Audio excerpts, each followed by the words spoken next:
What's up, my friends? This is Amir Kat sending lots of love from Binyamina to y'all out there in Cyberland. I wish to share with you a story from last week when I had the honor of guiding Israel's finest young teenagers from the center of the country down into the desert. This was 2 days of taking teenage kids into the Negev, into the wilderness, into the wild, in the sun and the sand of southern Israel for a little soul searching.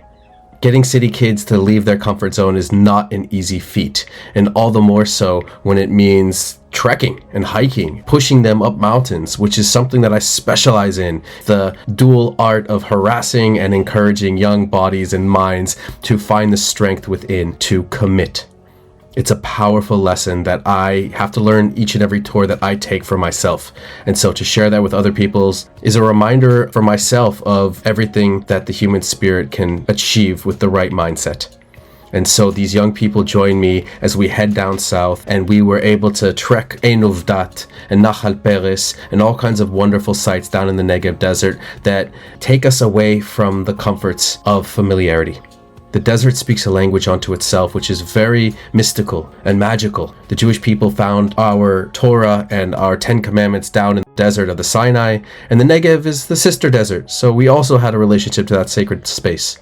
These young people were tenacious. It was a group from the Kfar Yarok, a high school in Israel in the center of the country, and to ask them to get dirty and dusty down in the desert was not a simple feat, but they persevered, and they were wonderful. And it was a cohesion between me as their host, their guide, and them also welcoming me into their group. You know what I mean? I was the outsider. They all knew one another. And so it's both a give and take regarding what I'm asking them to give me of strength, of determination, of courage, of steps upon steps deep into the desert, while also asking them to welcome me into their group. And that back and forth is a conversation. It is a dialogue, and it is part of the relationship building that makes guiding young people in Israel so special. This last year has been very special for all the most horrible wrong reasons when it comes to warfare and sadness and sorrow that the Jewish people have experienced, but it also has forced me to work domestically. I have guided young souls and high school kids here in Israel in their own home territory. And that's a little different than welcoming guests from the outside. Of course, Israelis somehow think they know everything about everything, and yet are also sometimes newbies when it comes to visiting these places. And it was cool. It was really, really something special to spend this last year reminding myself and reminding young people what we're fighting for. And taking treks and steps in the desert is unto itself an act of courage in defiance of the evils that would chase us out of our home. I want to also highlight for you the post-trip. You know what? We got back to the village where they have their high school, and we said goodbye and hugs and endearment that I relish as a father, as a guide, as a human being who sometimes needs to feel good about what we do and how we are able to inspire young people. With the raindrops falling on my head, I jumped across the street and got on a bus and looked at my clock and looked at the schedule, and it was a race against time. I had X number of minutes to get to the bus and X number of minutes to get to the train in order to catch that train, and I was racing against the clock. It's not just a literal seconds and minutes kind of a race, but it's also an emotional journey when we're forced to rely on transportation from buses to trains in order to get home. And I left my home for 2 days to guide these young people, and I very much wanted to get home to be with my little girl and my beautiful, wonderful wife, Deborah. And it meant a race against time to see if I would catch that 6:30 train heading home to Binyamina. I didn't know if I was going to make it. I simply had no choice but to look at the clock and say, whatever will be, will be. I'm in God's hands. And it allowed me to temper my anxiety a little bit and let myself accept that I am not always in control. It's important to remind ourselves that there are higher powers and forces that require us simply to submit. I love the idea that my Muslim cousins in the name Islam means to submit to God.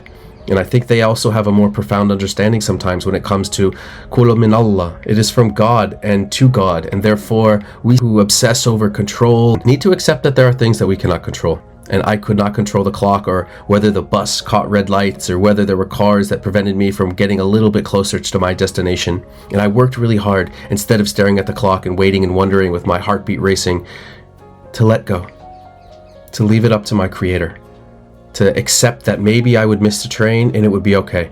And maybe I would get lucky and it would be also okay.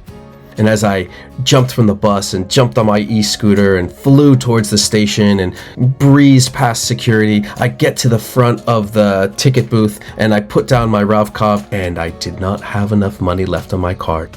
There were 2 minutes left in order to catch the train upstairs, and I was just gonna make it, and alas, one fatal flaw kept me from my destination.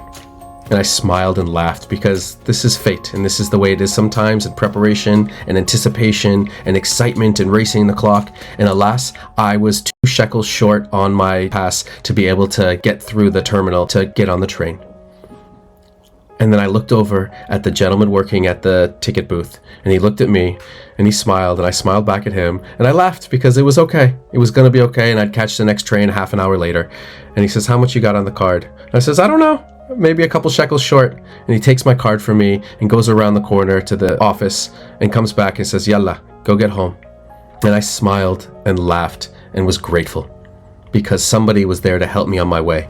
I had a gift from a gentleman who I never met that was possible because I had calm enough energy to share with him my aspiration to get home, and yet my understanding that it might not happen on the same schedule that I thought it would.